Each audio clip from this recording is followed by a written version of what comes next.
Or do we want a president who is calm under pressure and who will have a steady hand to lead us through the most turbulent times?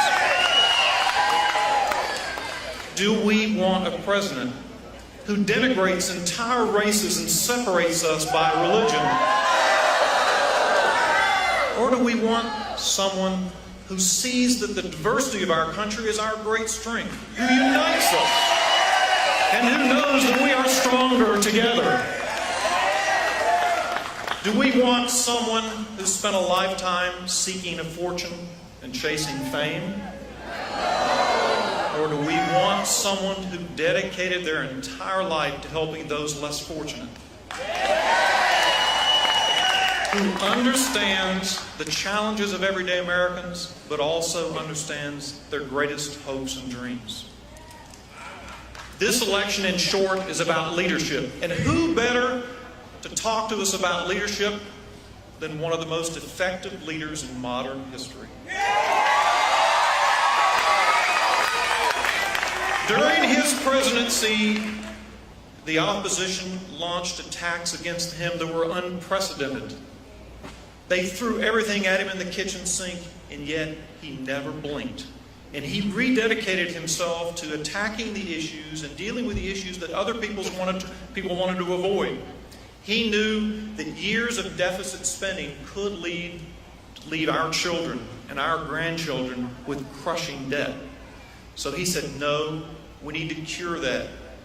And in order to do it, he knew he couldn't do it alone. He reached out to the very people who were attacking him.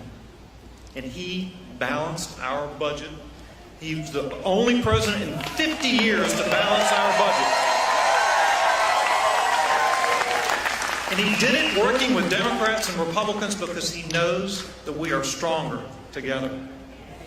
And he and Secretary Clinton recognized that there were millions of children in the United States without proper health care, and that they could not succeed without proper health care. So they came together again, Republicans and Democrats together, working, and they developed the Children's Health Insurance Program, which is a model for the rest of the country and a precursor to health care reform. And that has helped children to be healthy so they can learn to read and achieve their highest success. That's the leadership that we can be proud of. Ladies and gentlemen, please welcome the 42nd President of the United States, William Jefferson Clinton.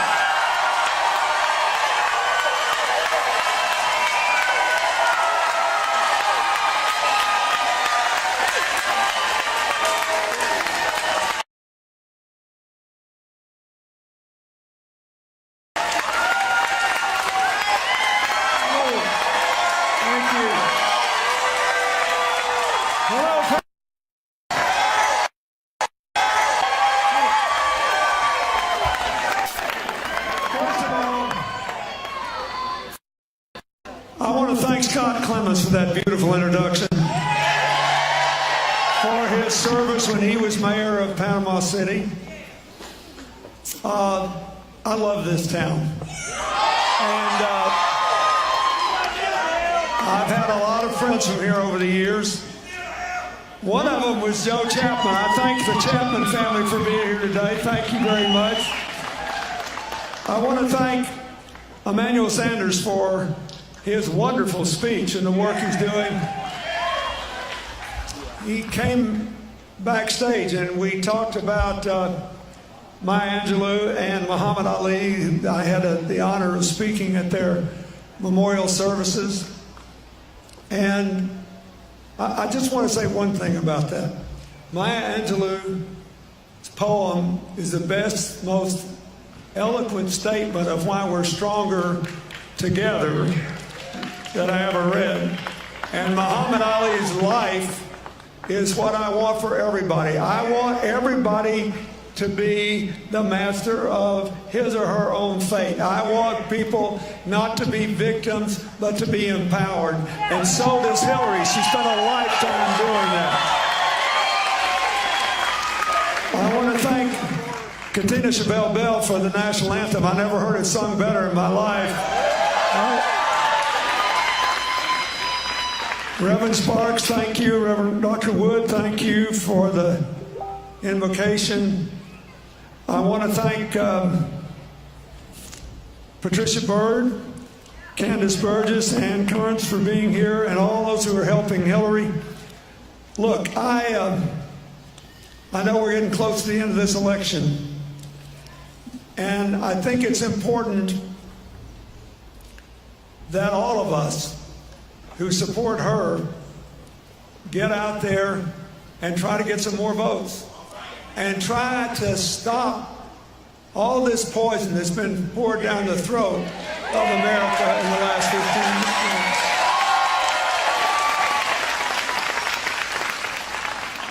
months. Yesterday in Jacksonville, after I talked, I went down like I do, shaking hands, and this young boy was there. He was a fine-looking young fellow, and he said, "You know why I'm for Hillary?" I said, "Why?" He said, "I'm autistic, and she won't make fun of me." And I said,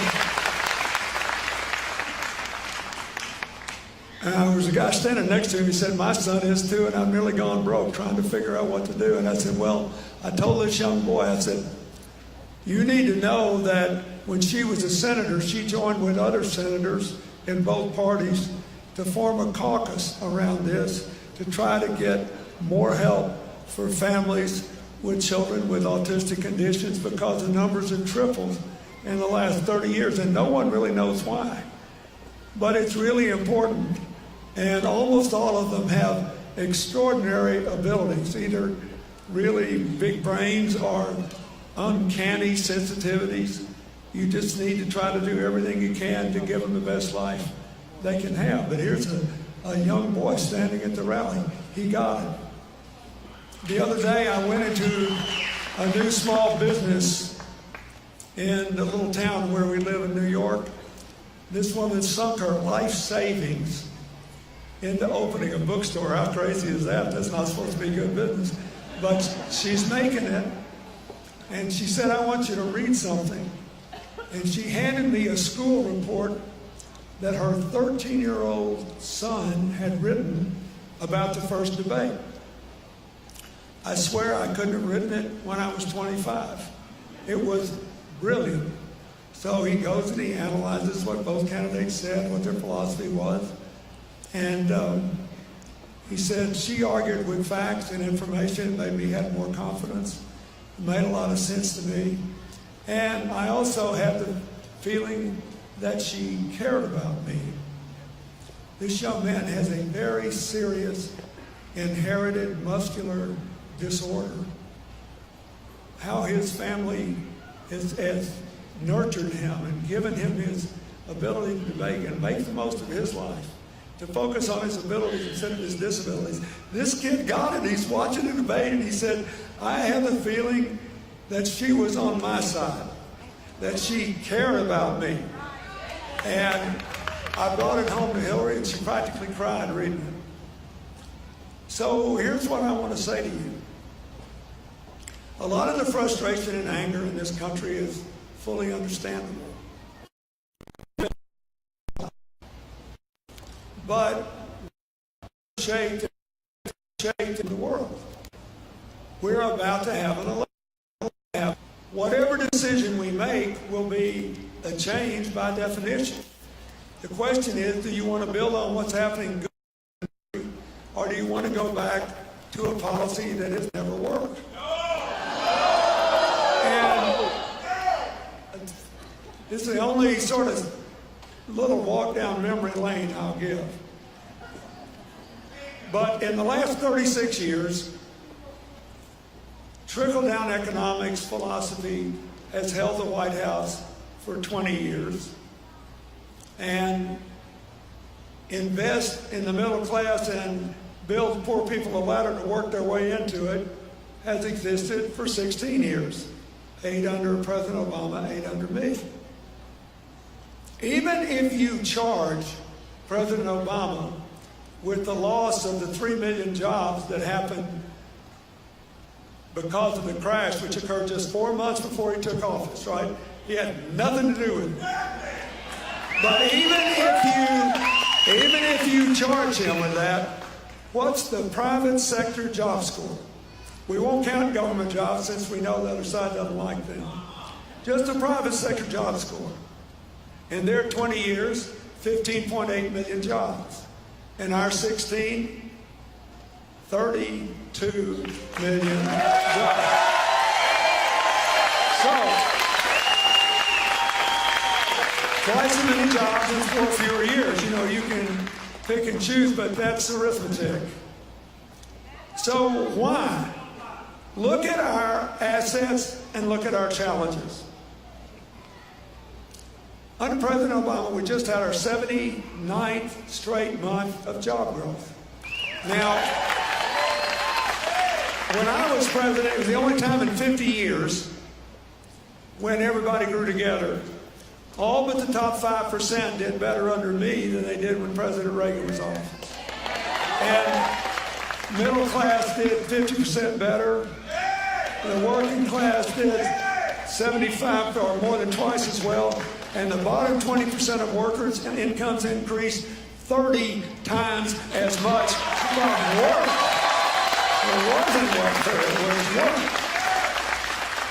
But I never produced 79 straight months of job growth. That had never been done before. So what are we upset about? We're upset because too many of us have not had a pay raise since the crash. Because for too many Americans, their income, if you adjust for inflation, is what it was the last day I left office, and costs are a lot higher. So we ought to vote for the president that'll do the best job of A, creating the most jobs, and B, raising incomes more so they can support families. Right?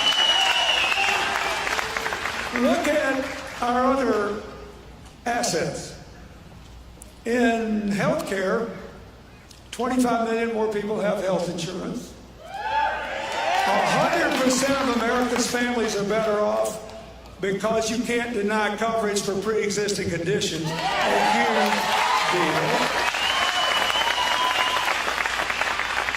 And every family with a health insurance policy can now keep their kids on it until they're 26 years old, which is a big deal because so many young people are graduating with college debt and other things.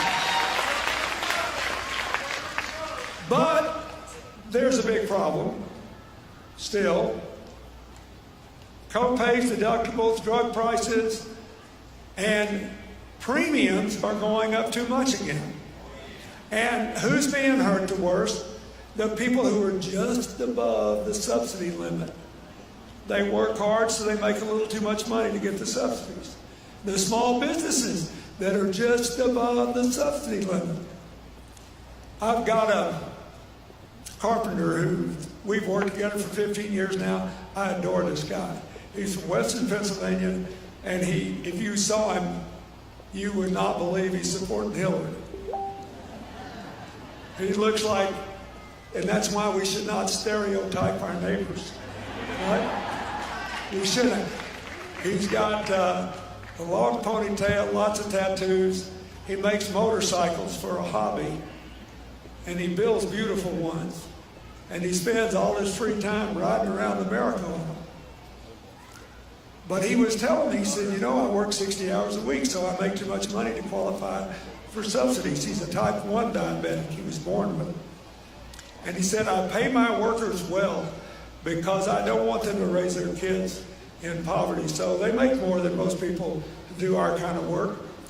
And so they make a little too much money to qualify for the subsidies. So what should we do? We should let everybody over 55 buy into Medicare, give everybody else a public option, make insurance affordable for everyone. But we shouldn't throw out the baby with the bathwater and repeal the health care law. That's a choice in this election. Look at education. Nobody's education should be defined by the zip code they live in. That's what Hillary believes. So yesterday, I spoke to the Florida Education Association in Orlando. And I said, what Hillary's plan is that you need some testing so you know how you're doing, but you can overdo the testing, because the most important thing in all the educational research is how good your teacher is, and whether the principal creates a good culture in the school, and whether the families are welcome in the school. The most important thing. One good teacher, one, can raise a child's income 10% a year for life. One good teacher. So Hillary says, since the federal government only spends about 7 or 8% of all education funding, we should spend more of it helping teachers be better teachers, principals be better principals, and making sure that the schools work for everybody. We have the best system of higher education and training in the world. But it costs too much and the college debt's too high. So Hillary says that we ought to make tuition free at all community colleges. And she and Bernie Sanders got together, bless their hearts, and merged their two plans because his covered more people and was more popular with young people in the primary. But as she pointed out, the problem is his required the states to come up with a third of the money. And what do you think your odds are here? Right? So what they agreed on was a joint plan that doesn't require the states to come up with a third of the money, but will provide free tuition at all public colleges for families with an income of $125,000 or less, and would let everybody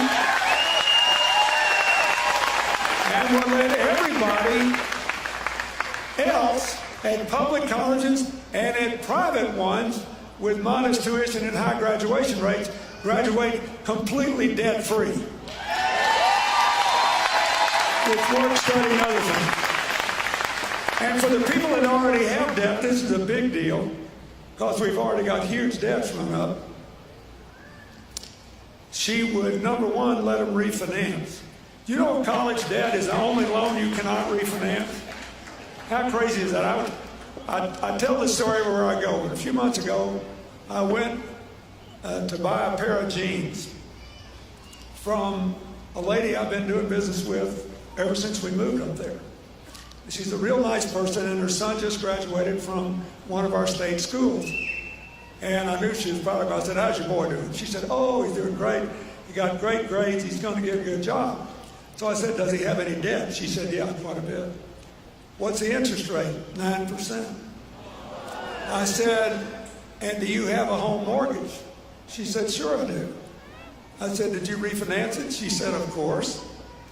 I said, and what's your interest rate? Less than 4%. Now, there's something wrong with a country that's got to get back in the future business, charging kids twice the interest rate on their college loan that their parents pay on the home mortgage. And so Hillary said, first let everybody refinance. 20 million young millennials overnight would save an average of more than $2,000. And if they borrowed a lot of money to go to architecture school or medical school or whatever, they would save a lot more. Then she would say, you can have a choice.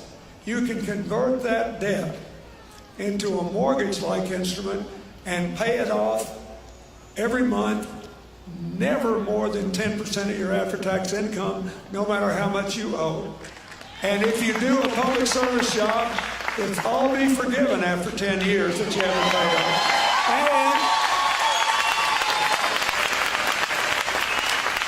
And now that you have a credit rating, you can finally go to the bank and qualify for a loan. So if you get a small business loan, you don't have to repay your college debt for 3 years while you get the business up and going. This would revolutionize opportunity in America. So, you got a simple choice. Would you rather spend your tax money doing that or giving the highest income Americans another whopping tax cut? Now, let's take another example. We have in this country a problem with banking. Because even though the bill President Obama signed, the Dodd-Frank bill, does stop Wall Street from wrecking Main Street again, it's also stopped a lot of banks from building Main Street. That is, they can't go out there and gamble and turn American finance into a casino again and bring the house down, but there's not enough small business loans going on. So you got two choices. You could repeal the Dodd-Frank law, which is what our opponent wants to do, and run the risk that we'll go back to the nightmare we just went through. Or you could do what Hillary wants to do and relax the rules on the bottom end to get more small business lending going again, because 2/3 of the new jobs in America have been provided by small businesses for the last 20 years.